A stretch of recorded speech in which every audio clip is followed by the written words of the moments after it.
Welcome to my channel Supriya homely kitchen. আজ আমি আপনাদের কাছে নিয়ে এসেছি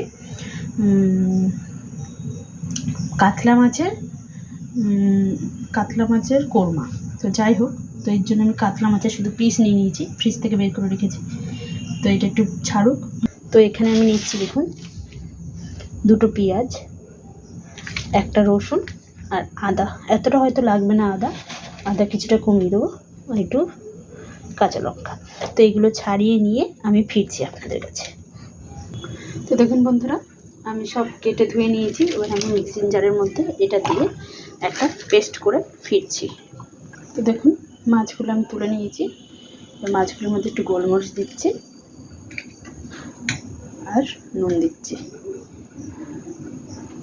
গোলমরিচ আর নুন দিয়ে এটাকে ম্যারিনেশন করে রাখতে হয়, কিন্তু আমার কাছে একটু সময় কম বলে এটা আধা ঘন্টার মতো ম্যারিনেশন করে রাখবেন। তো আমার কাছে সময় কম বলে আমি ম্যারিনেশন করবো না, ডাইরেক্ট করে নেবো।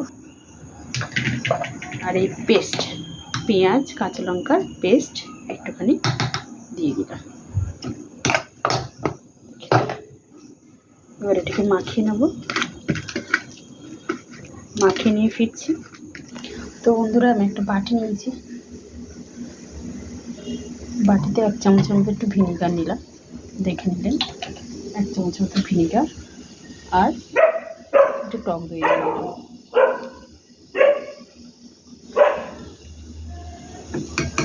এটাকে মিক্সড করে ফিরছি। টক দইটা ফেটিয়ে নিয়েছি, স্বাদ মতো একটু চিনি দিয়ে দিলাম এর সঙ্গে,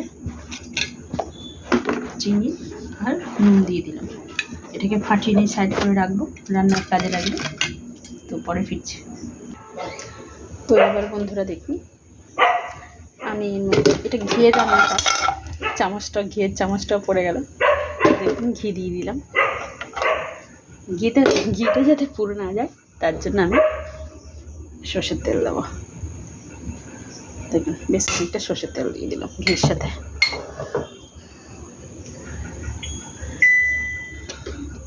তো এটা গরম হোক, গরম করে ফিরছি। একটু সামান্য নুন দিয়ে দিলাম। এবার ম্যারিনেশন করে মাছটা ভাজবো।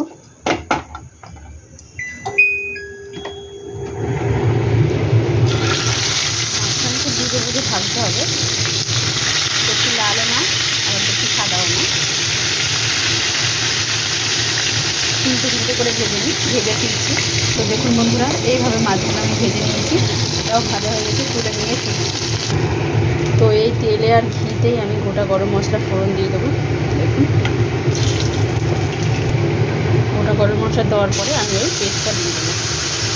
পেস্টটা কাঁচা গন্ধ না যাওয়া পর্যন্ত ভাজতে থাকবো বন্ধুরা। কাঁচা গন্ধ যতক্ষণ না যাবে ভাজতেই থাকবো। ভেজে ফিরছি।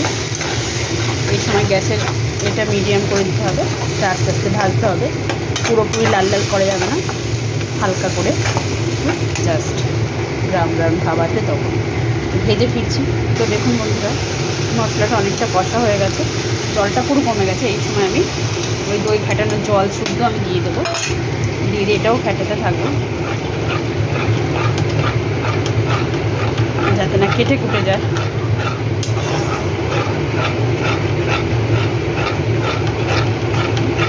এটা মশলা থেকে তেল ছাড়ে না পর্যন্ত কষাতেই হবে।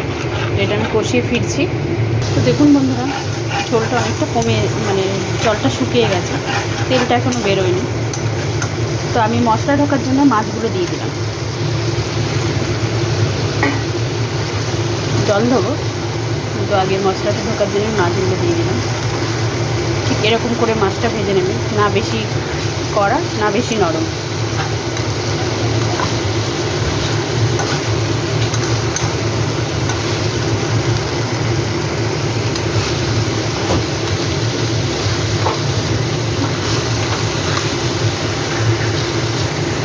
এভাবে উল্টে দিতে হবে, একটু সাবধানে উল্টাবেন, বেশি ভেঙে যাওয়ার চান্সটা থাকে।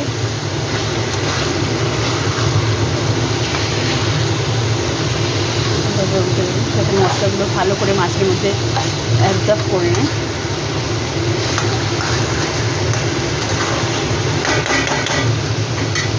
তো এই সময় আমি এর মধ্যে 1/2 কাপের মতো জল দেবো, জাস্ট একটু ফুটে উঠবে আর নামিয়ে নেব। সামনে একটু জল দিলাম, পরে ফিরছি। তো বন্ধুরা ঢাকনাটা খুলে দেখুন। তো আর একটু ঝোলটা মানে ইয়ে করবো, তার আগে আমি ফাইনাল টাচটা দিয়ে দিই গরম মশলা,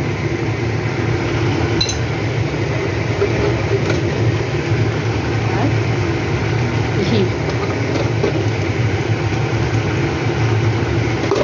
ঢাকা দিচ্ছি, পরে ফিরছি। তো বন্ধুরা দেখুন আমার কাতলা মাছের কোরমা রেডি হয়ে গেছে। তো আপনারা ট্রাই করবেন, ট্রাই করে কমেন্ট সেকশনে কমেন্ট করে জানাবেন রেসিপিটা কেমন লেগেছে। ভালো লাগলে লাইক কমেন্ট শেয়ার করবেন, আর আমার চ্যানেলটা সাবস্ক্রাইব করবেন। ভালো থাকবেন, সুস্থ থাকবেন। থ্যাংক ইউ ফর ওয়াচিং বন্ধুরা। আর এই কোরমাটা আপনারা রুই মাছেও করতে পারেন, ইলিশ মাছেও করতে পারেন, দুটোইতেই ভালো লাগবে। তো আপনারা ট্রাই করে দেখবেন, করে আমাকে কমেন্ট করে জানাবেন কেমন লেগেছে। ভালো লাগলে লাইক কমেন্ট শেয়ার করবেন, আর আমার চ্যানেলটা সাবস্ক্রাইব করবেন। টাটা বন্ধুরা, বাই বাই, ভালো থাকবেন।